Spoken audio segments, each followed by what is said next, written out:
Gujarat mirror સાથે હું છું સેજલ બારોટ। એક નજર કરીએ આજના ટોપ 20 ન્યૂઝ પર। અમદાવાદમાં કોરોનાનું સંક્રમણ વધ્યું। નવરંગપુરા, નારણપુરા, બોડકદેવ, થલતેજ, નિકોલમાં આજે 10 નવા કેસ નોંધાયા। ટ્રાવેલ હિસ્ટ્રી ગોવા, સિંગાપોર અને ઓસ્ટ્રેલિયા। કાંકરિયા કાર્નિવલમાં રામ ભક્તના દર્શન। વિવિધ સ્ટેજ પર થતા રંગારંગ કાર્યક્રમમાં લોકો હડકથી કાર્યક્રમની મજા માણતા જોવા મળ્યા। અમદાવાદમાં હેડ કોન્સ્ટેબલનો મૃતદેહ કેનાલમાંથી મળ્યો। ટ્રાફિક પોલીસના જી ડિવિઝન પોલીસ સ્ટેશનમાં બજાવતા હતા ફરજ। 25 ડિસેમ્બરથી ગુમ થયા હતા। આપઘાત કર્યાનું ખુલ્યું। સુરતમાં રેમ્બો રિઝોર્ટમાં કામ કરતા 35 વર્ષનો યુવાન કપડાં ધોતા ધોતા ઢળી પડ્યો। 6 જ સેકન્ડમાં થયું મોત। હાર્ટ એટેકની શક્યતા। સુરતની મુલાકાતે આવેલા આપ છોડનાર ભૂપત ભાયાણીને આપના નેતાઓએ ઘેર્યા। આડે હાથ લેતા શરમના માર્યા ભાગવું પડ્યું।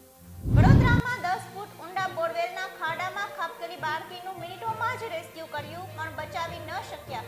બાળકીનું પ્રાણ પંખેરું ઉડી ગયું। ઉમેદવારો સામે ઝેટકો ઘૂંટણીએ। ઉમેદવારોએ માત્ર પોલ ટેસ્ટ જ આપવી પડશે। અગાઉ લેખિત પરીક્ષામાં જે પાસ થઈ ચૂક્યા છે તેમને ફરી લેખિત પરીક્ષા નહીં આપવી પડે।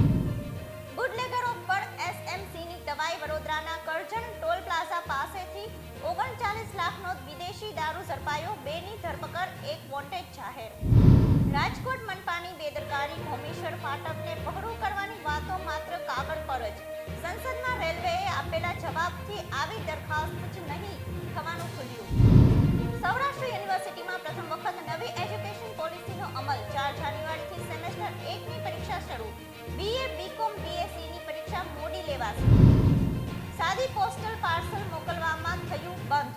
રાજકોટ સહિત સૌરાષ્ટ્રની પોસ્ટ ઓફિસમાં ટપાલ ટિકિટની અછત। લોકોએ જલ્દી સમસ્યા દૂર કરવા માંગ કરી। સિંહોરની જીઆઈડીસી ફેક્ટરીમાં લોખંડને ઓગાળતી વખતે સરકતો લાવા અચાનક બહાર ઉડ્યો। દુર્ઘટનામાં 2ના મોત, 3 ઇજાગ્રસ્ત। મેનેજરે કહ્યું બ્લાસ્ટ થયો નથી। દિલ્હી એનસીઆરમાં ધુમ્મસમાં રેડ એલર્ટ। 134 flight late. એમપીના 6 શહેરમાં કરા પડવાની શક્યતા। યુપીના 5 જિલ્લામાં સ્કૂલો બંધ। એમપીમાં બસમાં આગ લાગતા 13 લોકો જીવતા ભૂંજાયા। ગુનામાં ડમ્પર સાથે અથડાયા બાદ દુર્ઘટના। 7 મૃતદેહો બળીને એકબીજા સાથે ચોંટી ગયા। તમિલનાડુમાં એક્ટર તથા ડીએમડીકે પાર્ટીના ચીફ વિજયકાંતનું નિધન। કોરોના પોઝિટિવને કારણે હોસ્પિટલમાં હતા દાખલ। વિદેશ મંત્રી એસ જયશંકરને મળ્યા પુતિન। પીએમ મોદીને રશિયા આવવાનું આમંત્રણ આપ્યું। કહ્યું, હું તમને યુક્રેન યુદ્ધની માહિતી આપતો રહું છું। કતારમાં ભારતના 8 પૂર્વ નેવી અધિકારીઓને મોટી રાહત। હવે નહીં મળે ફાંસીની સજા। દોહા કોર્ટે હળવી કરી સજા। રાજ્યમાં JN1 વાયરસને લઈને આરોગ્ય મંત્રી ઋષિકેશ પટેલનું મહત્વનું નિવેદન। કહ્યું, તમામ JN1 કેસોનું જીનોમ સિક્વન્સ કરાઈ રહ્યું છે। 4000 કેસ આવે ત્યાં સુધી જીનોમ સિક્વન્સની તપાસ થાય છે।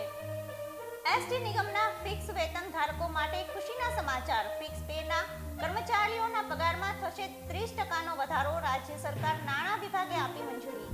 સુરતમાં સિટી બસના ડ્રાઈવરો વધુ પગારની માંગણી સાથે એકાએક હડતાલ પર ઉતર્યા। લોકોની મુશ્કેલીમાં થયો વધારો।